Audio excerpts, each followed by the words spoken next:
मत हो दुखी जब किस्मत किसी को मौका दे। तू मत हो दुखी जब किस्मत किसी को मौका दे। तेरे पास यही मौका है, मेहनत कर और सबको चौंका दे, सबको चौंका दे। Hello everyone, my name is Utkarsh Jain, chemistry faculty at Step Up JEE, currently pursuing BTech from NIT Jalandhar. And on this platform, I taught you inorganic chemistry. So हम inorganic chemistry का हाइड्रोजन चैप्टर पढ़ रहे थे। हमने हाल ही में एक chapter classification of elements को complete किया है पूरा, साथ ही हमने उसके प्रीवियस ईयर क्वेश्चन भी करे हैं। उसकी पूरी प्लेलिस्ट हमारे चैनल स्टेप अप जेई के चैनल यूट्यूब चैनल पे है, आप वहां पे जाके पूरी प्लेलिस्ट को एक्सेस कर सकते हैं। नाउ हम हाइड्रोजन पढ़ रहे थे, तो अब तक हमने क्या क्या देख लेता। हाइड्रोजन में हमने देखा था कि हाइड्रोजन एक लाइटेस्ट एलिमेंट होता है, लाइटेस्ट गैस होता है। जो अर्थ क्रस्ट है उस पर बहुत ज्यादा ये पाया नहीं जाता है, अर्थ के एटमॉस्फेयर में भी ये पाया जाता है। अर्थ क्रस्ट में लगभग 15% होता है हमारा, एटमॉस्फेयर में बहुत कम होता है, 1% से भी कम होता है। ऐसा इसलिए होता है कि लाइटेस्ट गैस है, गैस लाइटेस्ट है तो एटमॉस्फेयर में नहीं रह पाती है, ऊपर उड़ जाती है। दैट्स वाई एटमॉस्फेयर में ये हमारी नहीं है। और ऑक्सीजन थोड़ी हैवी गैस होती है तो वो हमारे एटमॉस्फेयर में ज्यादा है, नाइट्रोजन हमारे एटमॉस्फेयर में ज्यादा है। उसके बाद हमने पढ़ा था हाइड्रोजन की थोड़ी और हमने प्रॉपर्टीज पढ़ी थी। उसके बाद हमने पढ़ा था कि position of hydrogen in the periodic table क्या है, ये क्यों कंट्रोवर्शियल है, क्यों इसकी पोजीशन फिक्स नहीं है पीरियोडिक टेबल के अंदर। अगर आप पीरियोडिक टेबल देखेंगे तो उसमें जो हाइड्रोजन की पोजीशन है वो फिक्स नहीं है, वो एक सेंटर में हमारा रखा होता है। वो ना ही हमारा पी ब्लॉक में होता है, पी ब्लॉक में होता है, ना ही वो हमारा एस ब्लॉक में होता है। सो ऐसा क्यों है था, हमने ये भी पढ़ा था क्योंकि जो हमारा हाइड्रोजन होता है वो कई सारी प्रॉपर्टीज रिजेंबल करता है अल्काली मेटल के साथ भी, और हमारा रिजेंबल करता है हेलोजेंस के साथ भी, पी ब्लॉक एलिमेंट्स। ठीक है, क्या क्या करता है, लाइक इलेक्ट्रॉनिक कॉन्फ़िगरेशन, ठीक है, उसका जो डिफरेंट एलिमेंट रिएक्शंस है, ऑक्सीडेशन नंबर है उसका, उसका रिड्यूसिंग नेचर है, ये सब प्रॉपर्टीज में वो रिजेंबल करता है। जैसे कि इलेक्ट्रॉनिक कन्फिगरेशन में बात करूं तो अल्काली मेटल की इलेक्ट्रॉनिक कन्फिगरेशन क्या होती है, in the last shell there are 1 electron, hydrogen की भी आखिरी शेल में 1 इलेक्ट्रॉन होते हैं। पी ब्लॉक से कैसे रिजेंबल करते हैं electronic configuration, in the last shell of P block element there are 7, मतलब P block element need 1 electron to fulfil his stable inert gas configuration. In the same way, hydrogen also need 1 electron to fulfill his need for 1 electron for the nearest stable inert gas configuration. तो ये हमने देखा था। Now अब हम क्या पढ़ेंगे, अब हम पढ़ेंगे आइसोटोप्स ऑफ हाइड्रोजन। ठीक है, ये भी एक प्रॉपर्टी की तरह हम इसको ले सकते हैं। सो सबसे पहले देखते हैं हम आइसोटोप्स होते क्या है। पहले हम इधर हेडिंग डालते हैं अपना इनऑर्गेनिक केमिस्ट्री का चैप्टर नंबर 2, हम इसको बोल सकते हैं हाइड्रोजन। हाइड्रोजन ये हमारा चैप्टर है। आप मुझे कमेंट में लिख के बताइए कि आप रोज half an hour inorganic chemistry read करते हो या नहीं करते हो। अगर आपको एक्सेप्शनल रिजल्ट देना है तो एक्सेप्शनल हार्डवर्क भी करना होगा। This is the chapter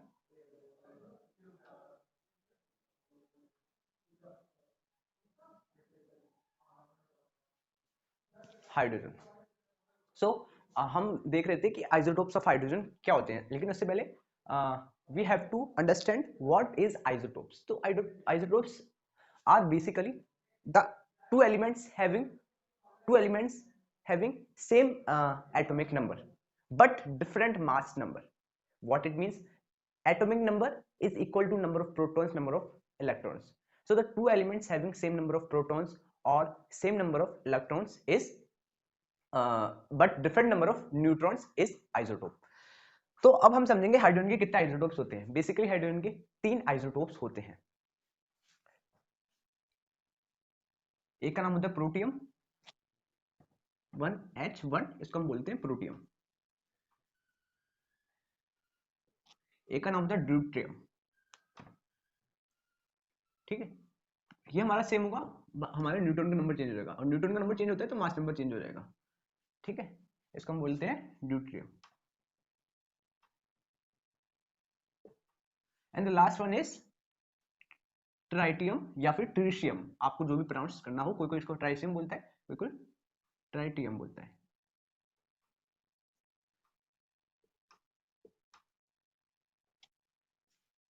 So these are 3 isotopes of hydrogen. अब इनके अबंडेंस की बात करें तो हमारा जो प्रोटियम होता है वो सबसे ज्यादा अबंडेंट है। ये लगभग 99% हमारा अर्थ क्रस्ट पे है, 99.9% ये हमारा अबंडेंट होता है। ड्यूट्रियम की अगर हम बात करते हैं तो ये इसकी अबंडेंस बहुत कम होती है, इसकी 0.005% के अप्रोक्स होती है। ये हमारा ट्राइस्ट्रियम होता है, ये हमारा रेडियो एक्टिव होता है, और रेडियो एक्टिव होने की वजह से इसकी भी जो हमारी अबंडेंस होती है बहुत ज्यादा कम होती है, 10⁻⁻15%। इसका हाफ लाइफ लगभग 12.5 साल के अप्रोक्स होता है। तो इसकी अबंडेंस हम एक एक करके लिखते हैं। 99.985% होती है हमारी प्रोटियम की, 99.985%। अगर हम ड्यूट्रियम की बात करें तो ड्यूट्रियम की अबंडेंस होती है 0.0156%, 0.0156%। ट्राइस्ट्रियम की अगर हम बात करें तो उसकी अबंडेंस होती है 10⁻⁻15%। तो अब अबंडेंस देख सकते हैं, ऐसा क्यों होता है, आप इसमें ब्रैकेट में यहाँ पे लिखेंगे ये रेडियो एक्टिव हमारा होता है, ये हमारा रेडियो एक्टिव होता है, रेडियो एक्टिव हमारा ये एलिमेंट होता है। अगर हम डायटोमिक फॉर्म्स की बात करें तो डायटोमिक फॉर्म में ये हमारा H2, ये T2 और ये D2 इस फॉर्म में होंगे। अब हम इनकी प्रॉपर्टीज एक एक करके देखेंगे कि डायटोमिक फॉर्म में इनकी प्रॉपर्टीज किस तरीके से वेरी करती है, किस तरीके से मेल्टिंग पॉइंट और भी जो प्रॉपर्टीज हमारी हो सकती हैं, लाइक इनका जो बॉन्ड स्ट्रेंथ हो गई, और भी कई तरह की प्रॉपर्टीज हम इनको एक एक करके देखेंगे। सबसे पहले हम देखते हैं मॉलिक्यूलर मास। तो मॉलिक्यूलर मास इनका नो डाउट, अगर हम ऐसे चलेंगे तो इनका मॉलिक्यूलर मास क्या होगा, नो डाउट इंक्रीज होगा, क्योंकि हमारे न्यूटन के नंबर बढ़ रहे हैं, तो न्यूटन के नंबर बढ़ेंगे तो मास नंबर बढ़ेगा, एंड मास नंबर बढ़ेगा तो अल्टीमेटली हमारा जो मॉलिक्यूलर मास है वो इंक्रीज होगा। सो मॉलिक्यूलर मास हमारा अगर हम ऐसे जाएंगे तो इंक्रीज होगा। The second thing is density, molecular mass increase होगा तो हमारा डेंसिटी भी इंक्रीज होगा। अगर हम हाइड्रोजन से ड्यूट्रियम पे जाएंगे, मतलब इसकी डेंसिटी सबसे ज्यादा, इसकी उससे कम और इसकी उससे भी कम। उसके बाद आता है हमारा बॉन्ड स्ट्रेंथ। बॉन्ड स्ट्रेंथ की बात करेंगे तो बॉन्ड स्ट्रेंथ भी हमारा इंक्रीज होगा on going from hydrogen to tritium. ठीक है, इधर थोड़ा सा इधर मिस्टेक हो गई लिखने में, कि हमने ट्राइटियम को यहाँ पे लिख दिया, ट्राइटियम को इधर लिख दिया। सो कंफ्यूज मत हो, पहले हमारा ड्यूट्रियम ही आएगा, उसके बाद ट्राइटियम आएगा, पहले हमारा ड्यूट्रियम आएगा, उसके बाद ट्राइटियम आएगा। ठीक है, तो इधर कंफ्यूज, मैं आपको दोबारा बता दूं, कंफ्यूज होने वाली बात कुछ भी नहीं है। हमने मिस्टेक से क्या कर दिया था, ट्राइटियम को पहले लिख दिया था, ड्यूट्रियम को बाद में लिख दिया था, वो मिस्टेक हमने यहाँ पे सॉल्व कर दी है। ठीक है, तो बॉन्ड स्ट्रेंथ की हम बात कर रहे थे, तो बॉन्ड स्ट्रेंथ की अगर हम बात कर रहे थे, बॉन्ड स्ट्रेंथ भी हमारा इंक्रीज होगा। ऐसा क्यों होगा, क्योंकि जो वाइब्रेशन बिटवीन द मॉलिक्यूल्स होगी वो ऐसे जाने पर, वाइब्रेशन बिटवीन द मॉलिक्यूल्स होगी वो H2 में सबसे ज्यादा होगी। ठीक है, H2 में सबसे ज्यादा होगी, D2 में उससे कम और T2 में उससे कम। ठीक है, समझ में आ रहा है ना। तो वाइब्रेशन अगर कम होगी तो नो डाउट बॉन्ड स्ट्रेंथ ज्यादा होगी। आप इसको बहुत ही सिंपल तरीके से समझ सकते हैं, सिंपल एनालिसिस समझ सकते हैं। दो ये बॉन्ड है, इस बॉन्ड में वाइब्रेशन अगर ज्यादा होगी तो ये बॉन्ड वीक होगा, बॉन्ड में वाइब्रेशन अगर कम है बॉन्ड उतना ही ज्यादा हमारा पावरफुल होगा। इधर हम ब्रैकेट में इस तरीके से लिख सकते हैं कि वाइब्रेशन क्या होगा, वाइब्रेशन इधर डिक्रीज होगा ऐसे जाने पर, हाइड्रोजन की वाइब्रेशन सबसे ज्यादा, ट्राइटियम की वाइब्रेशन सबसे कम। ओके, उसके बाद आता है heat of fusion, heat of vaporisation, boiling point, melting point, सब इंक्रीज होगा। ठीक है, सब इंक्रीज होगा। हीट ऑफ फ्यूजन की हम बात कर रहे थे, तो हीट ऑफ फ्यूजन इंक्रीज होगा, हीट ऑफ वेपराइजेशन भी इंक्रीज होगा, हीट ऑफ वेपराइजेशन भी इंक्रीज होगा, heat of fusion, heat of vaporisation. उसके बाद आता है हमारा boiling point, melting point, boiling point और मेल्टिंग पॉइंट और मेल्टिंग पॉइंट। ठीक है, तो हमने समझ लिया हाइड्रोजन के ये आइसोटोप्स होते हैं। एक बार हम इसको दोबारा रिकॉल करते हैं। सो अगर हम हाइड्रोजन की आइसोटोप्स की बात करें तो they are 3 isotopes of hydrogen, protium, deuterium and tritium.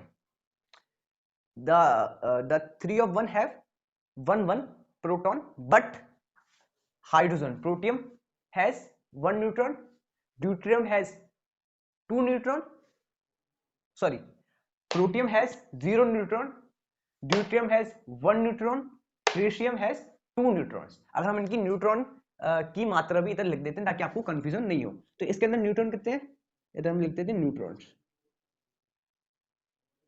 तो इसके अंदर हमारे 0 है, इसके अंदर 1 है, इसके अंदर 2 है। तभी तो एक प्रोटॉन 2 न्यूट्रॉन दोनों को ऐड करेंगे तो मास नंबर बनेगा 3। ठीक है, तो न्यूट्रॉन हमारे प्रोटियम में 0 होते हैं, ड्यूटेरियम में 1, ट्रिशियम में 2। उसके बाद हमने देखा था इनकी अबंडेंस सबसे ज्यादा हमारी हाइड्रोजन की होती है, प्रोटियम की होती है 99.985%। उसके बाद अबंडेंस होती है ड्यूटेरियम की 0.0156%। देन द अबंडेंस आती है हमारी ट्रिशियम की बहुत ज्यादा कम क्यों? क्योंकि ये रेडियो एक्टिव होता है और हमारा बीटा पार्टिकल ये एमिट करता है। उसके बारे में हम समझेंगे बीटा पार्टिकल क्या होते हैं और क्या प्रॉपर्टीज उनकी होती है। तो इसकी अबंडेंस 10⁻⁻15 हमारी होती है। अगर हम डायटोमिक फॉर्म की बात करें इन तीनों की, तो डायटोमिक फॉर्म में इनकी प्रॉपर्टीज हाइड्रोजन, ड्यूटेरियम, ट्रिशियम, अगर हम इस तरीके से चलेंगे तो सब कुछ ये इंक्रीज होगा, मॉलिक्यूलर मास इंक्रीज होगा, डेंसिटी इंक्रीज होगी, बॉन्ड स्ट्रेंथ इंक्रीज होगी क्योंकि वाइब्रेशन हमारी कम होगी। उसके बाद heat of fusion, vaporisation, boiling point, melting point. तो आप अगर क्वेश्चन आ जाता है हमारे एग्जाम के अंदर कि बताइए प्रोटियम, ड्यूटेरियम और ट्रिशियम इन तीनों में सबसे ज्यादा मेल्टिंग पॉइंट किसका है?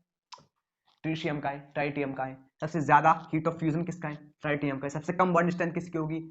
हाइड्रोजन की होगी। सबसे ज्यादा वाइब्रेशन किसकी होगी? सबसे ज्यादा वाइब्रेशन किसमें होगी? हाइड्रोजन में होगी। क्यों? बॉन्ड स्ट्रेंथ कम है, वाइब्रेशन ज्यादा है। Bond strength is inversely proportional to vibration. समझ में आया? नहीं आया हो तो कमेंट में लिखिए फटाफट से, ठीक है।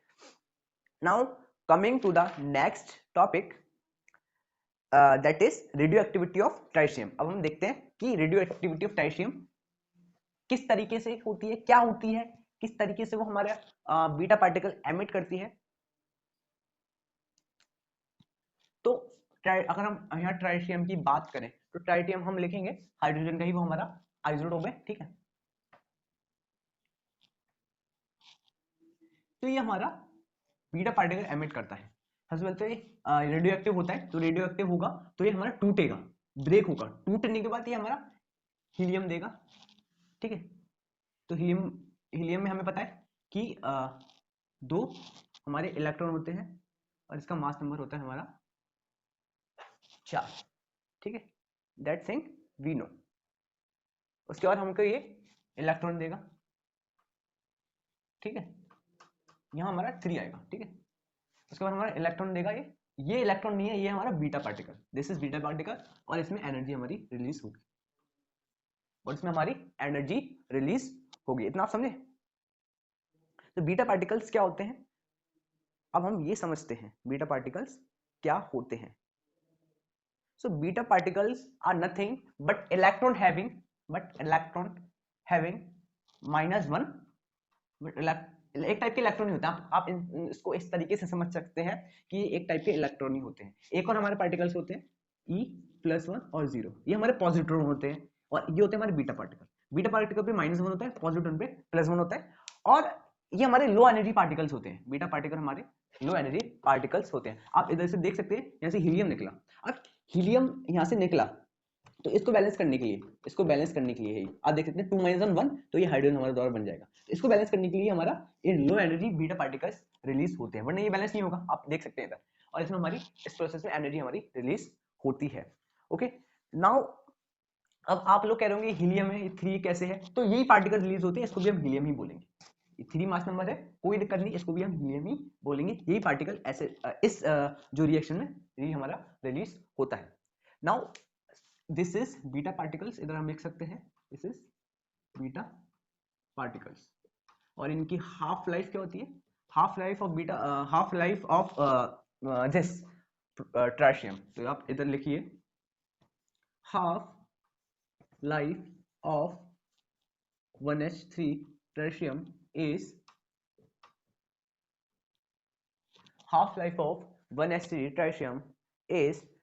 लगभग 12.5 साल, 12.33 years। This is T half, ठीक है। इसको हम हाफ लाइफ बोलते हैं। This is half life. Half life कैसे निकालते हैं ये आप मॉडर्न फिजिक्स में पढ़ रहे होंगे, केमिस्ट्री में भी हम पढ़ते हैं इसको।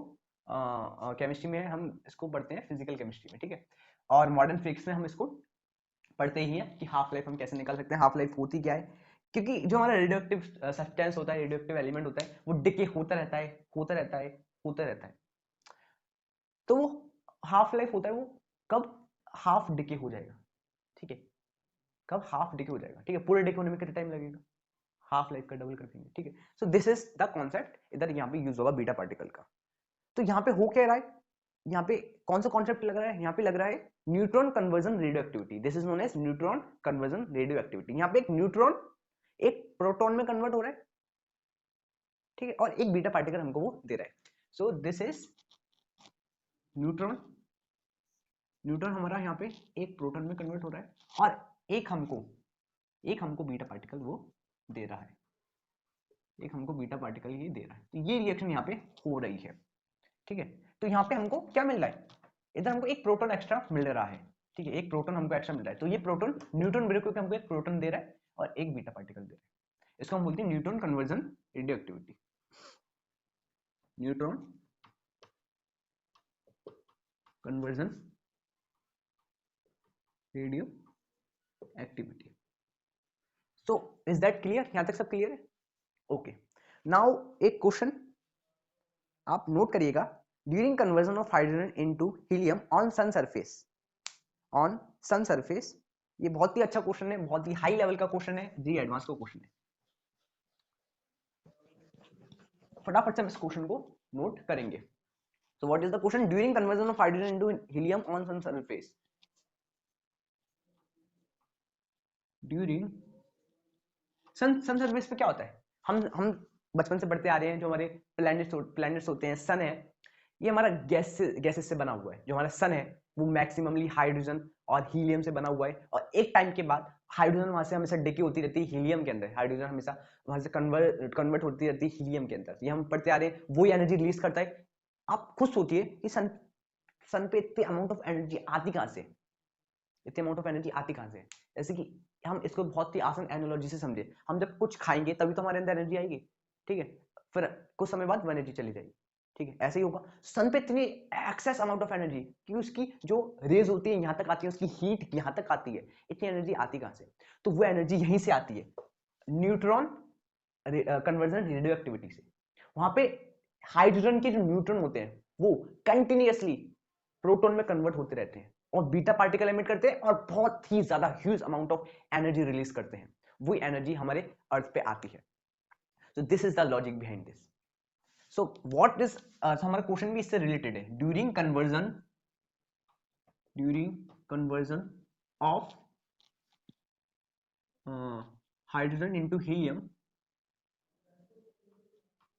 Hydrogen into helium on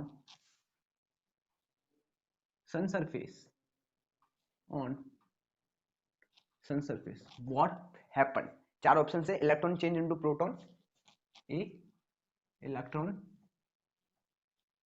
change into proton,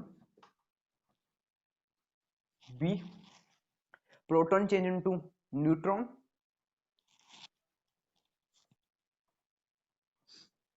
proton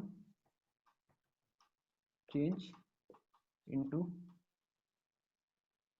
neutron, C neutron change into proton, and D neutron change into electron, neutron change into proton, and the last one is neutron change into electron. इतना समझ में आया? अब आप इसको बहुत ही ज्यादा दिमाग लगा के सॉल्व करिए, वीडियो को पॉज करके कमेंट में अपना आंसर बताइएगा।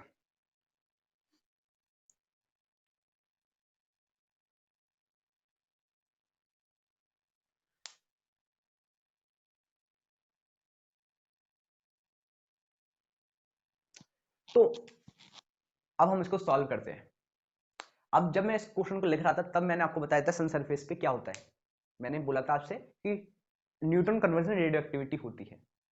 मैंने ये आपको ट्रिक करने के लिए बोला था, क्योंकि वहां पे, क्योंकि जस्ट मैंने आपको इसके पहले ही पढ़ाया था कि न्यूट्रॉन कन्वर्जन रेडियो एक्टिविटी क्या होता है, और आप भी यहाँ पे चकमा खा गए होंगे और आपने भी यहाँ पे लगा दिया होगा व्हाट प्रोटॉन चेंज, सॉरी आपने लगा दिया होगा neutron change into proton, but ऐसा होता नहीं है, बट ऐसा होता नहीं है। तो रिएक्शन क्या होती है, पहले हम रिएक्शन समझते हैं। सन के सरफेस पे, सन के सरफेस पे रिएक्शन होती है हमारी, हाइड्रोजन है, ये हमारा हीलियम में टूटता है और ये हमें एक पॉजिट्रॉन देता है।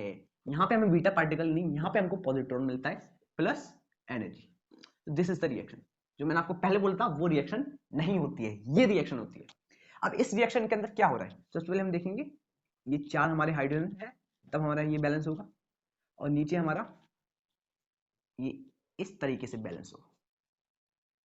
ठीक है, बैलेंसिंग आपको समझ में अच्छे से आ गई। तो ये रिएक्शन हमारी सन की सरफेस पे होती है। तो ये रिएक्शन आपको याद करनी पड़ेगी कि सन की सरफेस पे कौन सी रिएक्शन होती है। तो अब आप मुझे बताइए क्या हो रहा है। देखो पहले तो आपने बिल्कुल दिमाग में लगा के आपने ये कर दिया होगा, 1H1 ऐसे निकला और हीलियम और ये 2 3 प्लस इलेक्ट्रॉन -1 0 और ये हमारा न्यूट्रॉन कन्वर्जन हो गया, न्यूट्रॉन चेंज इनटू प्रोटॉन।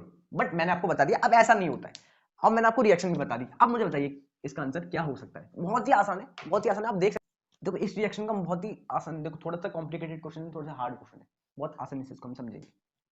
यहाँ पे क्या हो रहा है, यहाँ पे हमारा इसके पास क्या है, इसके पास न्यूट्रॉन एक भी नहीं है, इसके पास न्यूट्रॉन एक भी नहीं है, और प्रोटॉन कितने हैं, प्रोटॉन की हम बात नहीं करेंगे, छोड़ो। इसके पास बात करते हैं, इसके पास न्यूट्रॉन कितने हैं, इसके पास न्यूट्रॉन कितने हैं, तो इसके पास है हमारा 2 न्यूट्रॉन, 4 - 2, इसके पास 2 न्यूट्रॉन। तो यहाँ पे 0 न्यूट्रॉन से और 4 प्रोटॉन्स है, और यहाँ पे 2 न्यूट्रॉन। तो इसमें प्रोटॉन चेंज हुआ न्यूट्रॉन के अंदर। न्यूट्रॉन बनाना तो नो डाउट न्यूट्रॉन बनाए तो कोई ना कोई न्यूट्रॉन में चेंज हुआ होगा। ठीक है, और न्यूट्रॉन में क्या चेंज हो रहा है, प्रोटॉन यहाँ पे न्यूट्रॉन में चेंज हो रहा है, सेकंड वाले ऑप्शन में। तो B is the correct answer.